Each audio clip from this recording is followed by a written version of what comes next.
From Riverside Health System, this is the Healthy You podcast, where we talk about a range of health-related topics focused on improving your physical and mental health. We chat with our providers, team members, patients, and caregivers to learn more about how to maintain a healthy lifestyle and improve overall physical and mental health. So let's dive in to learn more about becoming a healthier you.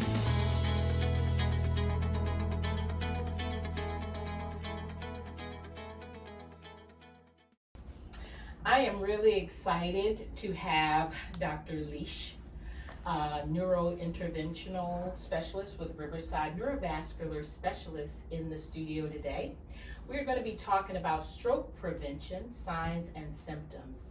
So I'm really excited to have you join us, Dr. Leesch. How are you? Thanks so much for the opportunity. Glad to be here. Good, good. Looks like you've gotten some nice sun. Yes, I'm glad the sun has come out and the weather is changing. And weather's getting better. Yes, yes. Dr. Leesch, talk to me a little bit briefly about why you decided to pursue a career in neurology. Well, maybe we should start with talking about why I went into medicine. Okay. Because I'm very broadly based. You know, I think medicine was always a subject that combined all the humanities with the science and all the different sciences. You know, physics, you have biology, chemistry, obviously, and I stayed away from a lot of those things. and then in medical school, I think the brain, you know, epitomizes basically when you look at all the organs, that trajectory, and you think what it has combined the mind and the matter in this, you know, basically defines us as a person, etc. Yeah. So that was from the beginning, I think, my motivation to go into neurology, because I just thought the brain was the most interesting organ. It combines the matter and the mind. Yeah? Absolutely. And then even when I did my neurology training and further subspecialized in neurocritical care and in neurointerventional surgery, again, the idea that you're a person of the mind, right? Right. You try to make a diagnosis, but also like to work with the hands, you know. Absolutely. So that's how my career has pretty much gone from medical school to neurology to neurointerventional surgery. Absolutely. Wow. All right. I want to talk a little bit today around, unfortunately, strokes are very common, right? I want to talk a little bit about strokes.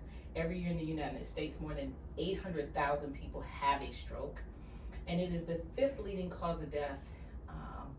So would you talk a little bit about that and some of the stats that I just reviewed for our viewers? Right. It's a very common problem, and I want to say during my own lifetime we have seen such tremendous improvements and changes, right, in the way that we can deal with stroke and that we can these days reverse stroke. Really, I remember when I was in medical school, even when I started medical school, all you would do if somebody comes in with a stroke is give aspirin. Right. And then since 1995, a trial was done where lytics, TPA, tissue plasminogen activator, was trialed, and they basically a clot-busting medicine was given when somebody comes in with a stroke, and that is now more than 20 years ago, obviously, but that changed the way we looked at stroke. We think, hey, we can actually do something about it. And then throughout my training, even when I started my residency and all that, there was not much more that could be done. Right. Only since the early 2010s, you know, and then in 2015 the trials come out that we can actually go inside the blood vessel and open up blood vessels and reverse stroke altogether. Right. So this whole development has happened while I did my training and had my professional career. Right. When you think about stroke, you have to think about what is a stroke, you know. Right. And there are two types of stroke that we distinguish.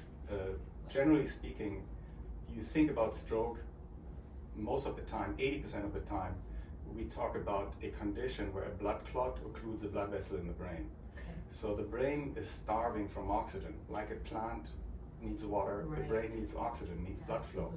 When the blood flow is interrupted in the brain, that's called a stroke, for all intents and purposes. But there's another type of stroke, that's a bleeding stroke, and oftentimes the symptoms are indistinguishable, the initial symptoms, which we'll probably talk about, such as paralysis, you know.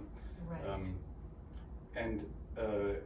and in 20% of patients, you could have a bleeding on the brain that presents just like that. So 80% of the strokes, what general public thinks about when they talk about stroke is an ischemic stroke, meaning a blood clot occludes a blood vessel in the brain.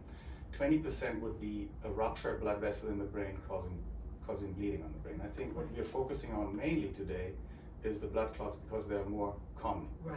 And it parallels what we see in the heart. People have heard the term heart attack, right? Yes. At Riverside, we have come to call stroke sometimes brain attack, Right. Because it is very similar. I mean, with a heart attack, you have a, think about it this way, you have a blocked blood vessel in the heart. Right. With a brain attack or a stroke, you have a blocked blood vessel in the brain. That's a great way of putting it, absolutely. And the idea is that if you can unblock the blood vessel, be it by giving blood thinners or be it by going in with a catheter or certain devices, that you can unblock the blood vessel, restore the blood flow, restore the oxygen delivery, and then reverse the symptoms of the stroke, or at least minimize the damage of the stroke. Right. So for our viewers, time is of the essence, as you describe, how, the impact of the lack of oxygen. When we talk about be fast, what does that mean and what does that stand for? We talked about heart attack and stroke, right? Right.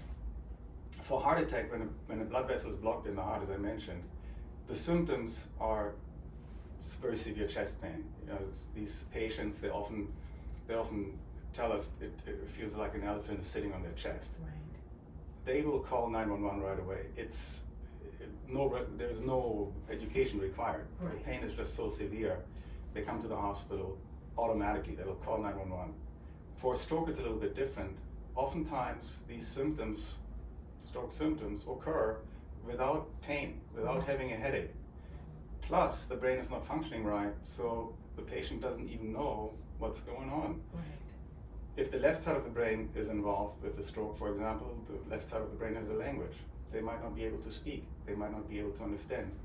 If the right side of the brain has lack of oxygen, they have a symptom it's called neglect. Okay. So they're even unaware of what's going on, or also sometimes referred to as anosognosia from Greek, not knowing that there is any disease, that there is anything wrong with them. I had a patient up in Boston during my training. I remember I was a cardiologist who highly trained, Harvard trained, highly intellectual person, completely paralyzed on the left side of his body. Okay. Was brought in by his family with symptoms of a severe stroke of the right side of the brain, which is complete paralysis of the left side of the body. And the language was not affected because that's in the left side of the brain. And he was arguing with the emergency room staff that there was nothing wrong with him. Right. While he was obviously having a very severe stroke. And luckily we could reverse the symptoms. He had a great outcome. But even that's a level of denial. Sometimes you can show the patient their own hand, the left hand, and say, whose hand is that? Right. And they will say, it's your hand. I say, hey, look, it's attached to your body. No. Right. It's like, no, it's still your hand. And even this person that I just mentioned, after he had a good outcome, after he was back to normal, he even said, are you sure I had a stroke? Is that really true? Wow. Wow. So that's why we are going out into the public and we're educating the public about the signs and symptoms of stroke. Oftentimes the patients themselves, they don't even know there's anything wrong. So, or they can't tell, and they don't have pain. So unfortunately, if the family is not aware that these symptoms could theoretically be reversed, they sometimes say, oh, let's wait and maybe sleep it off, maybe it's going to get better tomorrow. But as you mentioned, time is brain. The brain without oxygen slowly dies. Sometimes I have the analogy like a boxer, it's like in a boxing match and gets knocked out. Right. They can't function, but they're still sort of alive. You can bring them back if you with water, with food, etc. It's the same thing with the brain. So the clock is ticking. And ultimately, if the family doesn't bring the patient to the hospital, it may be too late, So we're going out and we have these mnemonics. You mentioned be fast. Right. That's a mnemonic that we teach to the general public to explain to them what are the signs and symptoms of stroke. So the simple one is fast, F-A-S-T. Right. Face is droopy, arm is weak, speech is slurred. Think, T, time is brain. Okay. Come to the hospital right away. Right. And then there are some more subtle stroke symptoms that do not necessarily involve paralysis, and they're covered by the B fast, B-E. Okay. Balance, B for balance and E for eye. If you have double vision, Okay. your vision changes. Right. Or B, if your balance is off, you can stumble around. Those could also be signs and symptoms of a stroke. So this is a mnemonic that we teach: B fast, B for balance, E for eyes, Okay. F, face droopy, Okay. A, arm is weak, S, speech is slurred or speech is absent, or understanding is off. And then think time is brain. Time is brain, because come to the hospital right away, we can give you the clot buster within 3 hours. Right. We can take out the clot from the brain if we identify there's a blockage, Right. up to 24 hours, Okay. you know, depending on the individual, obviously. Okay. Great information, and thank you for your commitment to increase awareness and joining us today. Can a stroke happen at any age? There's sometimes misconceptions that you have to be older to have a stroke, but I've heard of younger individuals having strokes. So can you talk a little bit about that? Obviously, it's more common in the older population. Right. But it can happen in younger people too. I mean, there are different, that brings us, maybe leads us towards the stroke mechanisms also, you know. Okay. We mentioned that a stroke occurs when the blood clot occludes a blood vessel in the brain, or there's a blockage of a blood vessel in the brain. Okay. The next question for us then in the workup comes, where does the blood clot come from? Okay. You know, so some of the conditions that, and also again different from the heart attack, is that in a stroke, oftentimes the blood clot travels from a different part in the body, from the heart or from plaque in the blood vessels in the neck. Piece breaks off and gets stuck in the brain, sort of like a clogged sink. You know, Right. the clog in the sink didn't exactly grow there, but it kind of came down the sink, right? So Right. same thing with the stroke. Where we think about elderly people, they often have a condition, you know, plaque buildup in the blood vessels, they have an abnormal heart rhythm. In younger people, what you're asking, the mechanism may be different. Some people have preconditions, such as like a inborn condition where they tend to form blood clots, and we can test for that. Or with people working out these days, you know, having contact sports, you know, having extreme hobbies, like, you know, weightlifting, stuff like that, bungee jumping. Like, I had a patient who was in the 70s, and she asked, "Can I have a normal life?" It's like, what are your hobbies? It's basically jumping out of airplanes with a parachute. Wow. It's like, that's not Wow. exactly what I recommend. No. But with younger people, sometimes you can have conditions, connective tissue disorders, where the blood vessels tend to have to form tears, you know. Okay. We call it a dissection. And that we see more often in younger people. Yes, very good. Thank you. Are there any genetic factors that increase your risk of stroke? Well, as I mentioned, you know, I mean, we ask people, especially in younger populations, we ask, do you have a history of blood clots in the legs, or a family history of blood clots in the legs or in the lungs, you know? Okay. Deep vein thrombosis, pulmonary embolism, this kind of thing. Okay. There are certain genetic conditions. A very common one would be prothrombin gene mutation, or another one, factor V Leiden, that we can check for in younger populations. Okay. What about high blood pressure? So those are the most common risk factors, right? In more elderly populations, or middle age, I want to say. You know? Okay. What are the big ones? Well, high blood pressure, you mentioned that. Right. High cholesterol, Right. diabetes, Yes. and then other, you know, other lifestyle choices that can be easily modified that are connected to these, such as smoking. Right? Smoking is a very common one, actually. Right. But also recreational drug use that raises your blood pressure, you know, unfortunately. That's a great cocaine. point. Yes. But those, what does it come down to? All these risk factors, they damage the blood vessels ultimately, you know. So you have then plaque buildup in the blood vessels that then ultimately leads to stroke. So there are risk factors not for vascular disease in general, not only for stroke, but heart attack, stroke, peripheral vascular disease. And we always try to, when somebody comes with a stroke, oftentimes a small stroke or a warning sign of a stroke, we try to stratify these risk factors and get their blood pressure under control. Recommend them that they measure the blood pressure at home, you know, and write down the numbers, morning, noon, and afternoon, or evening, and then show it to their primary care physician that their blood pressure medication can be optimized. Right.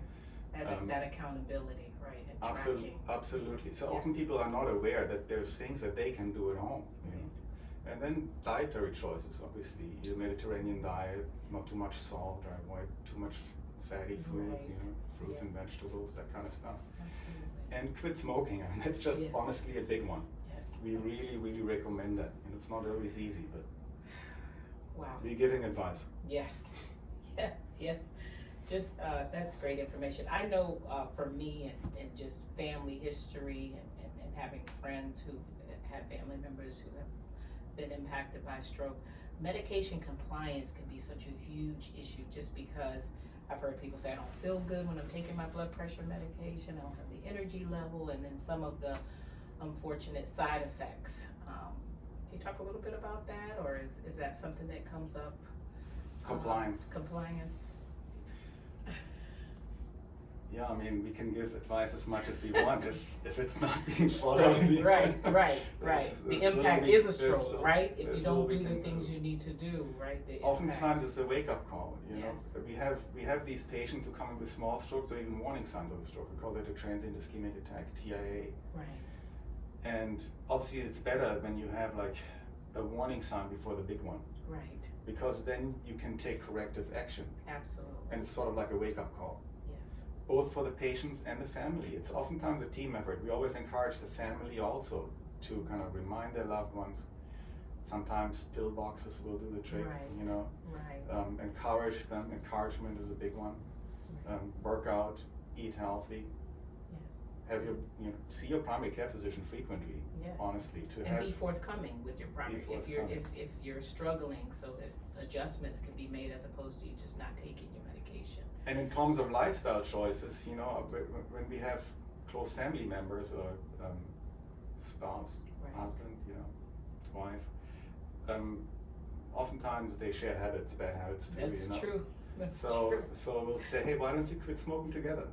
Hey, why don't you get a gym membership Right. together? You know, both Right. of you. That would Right. be good for both of you. Get healthy together, so you Correct. don't have those foods at home. Yeah. One person's trying, and then the other person has all these Right. foods that they're trying to resist. That's a good point. Do it together. It has to be a team sport, a family decision as it relates to those things. I like the way you put that. Are there ways to lower your risk factor? We've talked a little bit about that. You've mentioned exercise. We've talked about diet. So I think we've hit those in the conversations. Anything else you would like to add for our viewers as it relates to that?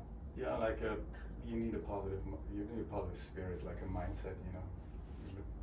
As I said, sometimes people need a little reminder, you know, like a wake-up call, such as when they have seen us, you know, Right. and that oftentimes helps. But we always, I think, you know, encourage them, you know, Right. and also encourage family members to encourage our patients. So Right. you do need the spirit, you know. Absolutely. And you need to know that what we recommend can really make a difference. You know, it can really make a difference in your life. These diseases, stroke in particular, heart attack, vascular diseases, and they can be treated these days. Right. And with what we know about them, what we learn about them, you can really add 20 years to your life. You know, it's not like cancer, which unfortunately to this day, you know, especially in my specialty, like brain cancer, with all the modern neurosurgery and everything that we do, you know, life expectancy has only increased a few months in some of these brain cancers since the 1950s, since we have looked at it, you know, since they have started. But with stroke, as I said, 1995, nothing could be done except giving, you know, before 1995, aspirin. After 1995, we had the clot buster, which gives you a 30% chance of improvement. Now we have the intervention, which basically can reverse in certain, if you come to the hospital right away, we go in with the catheter under x-ray from the blood vessel in the leg all the way up into the brain, do a minimally invasive procedure, take that blood clot out. You can come in, be completely paralyzed, droopy face, slurred speech, or not speaking at all, and walk out the next day. We have seen that. It's miraculous, like a Lazarus effect, and it's so gratifying. Right. So obviously we don't want it to come to that. Right. But I want to say this, what I wanted to touch upon is like say the spirit, you know, the spirit that we have seen that led to these treatments. We have to kind of infect our patients with that spirit that you can make a difference in your life. You can really do some changes, motivation, you know. Absolutely. And add like 20 years of your life to your life if you quit smoking now. Right. You know, studies have shown that within a year of quitting smoking, you cut your stroke risk already in half. You know, Wow, if that's you can quit like for 5 years, you have the same low stroke risk as if you never smoked. You know, and that's not talking about heart attack, lung disease, lung cancer, emphysema. These people walk around with oxygen tanks and stuff. Right. Their life is Right. miserable after 40 years of smoking. Absolutely. Let's just talk about stroke. Absolutely.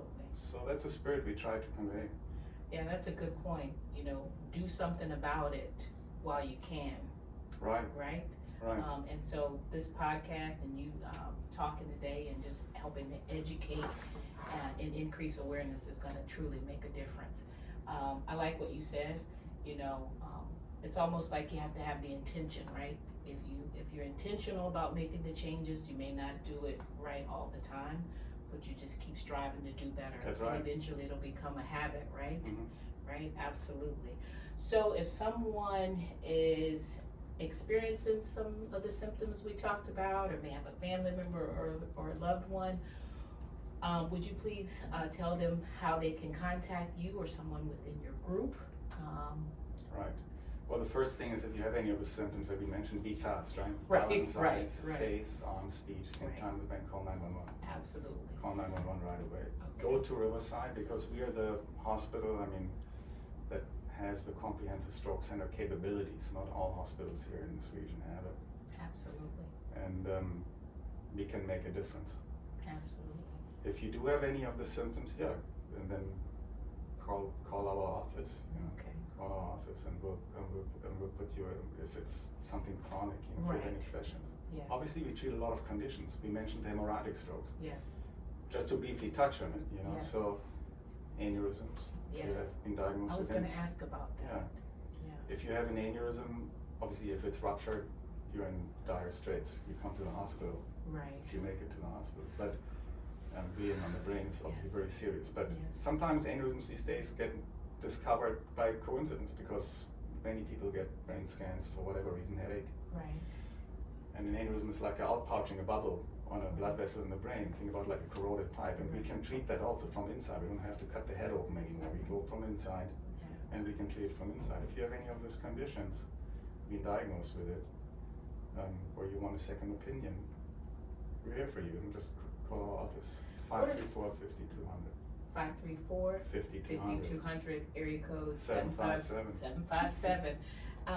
As it relates to aneurysms, what are some signs and symptoms? I have a dear friend who unfortunately lost his wife, and she was exhibiting forgetfulness.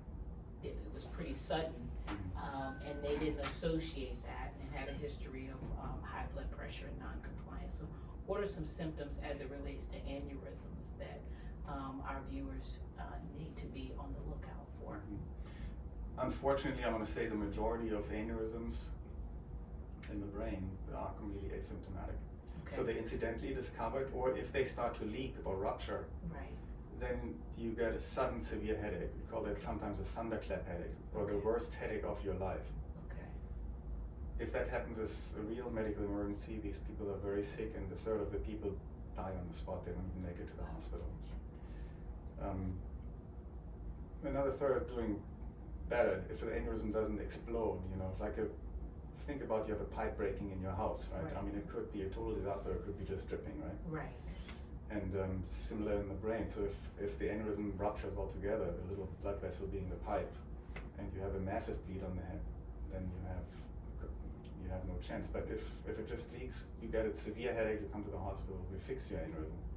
But most of the time, these aneurysms, if they're undiscovered, if they haven't been scanned, if you have somebody in the family with an aneurysm, sometimes they run in families, and you can have other loved ones get a brain scan, discover them. But oftentimes they're incidentally discovered because of a scan that has been done for headache, which is unrelated, Right. or dizziness, or forgetfulness that you Right. mentioned. Right. In which case, then you should consider treatment and see us in the office. You should consider treatment because the treatments these days for aneurysms are much better tolerated than they were just 20 years ago. Right.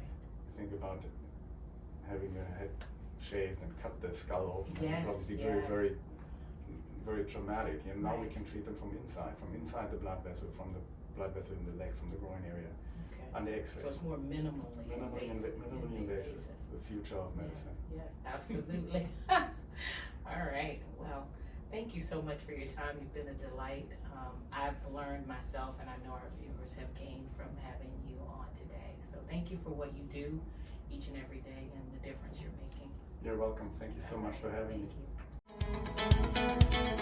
Thank you for listening to this episode of Healthy You. We're so glad you were able to join us today and learn more about this topic. If you would like to explore more, go to riversideonline.com.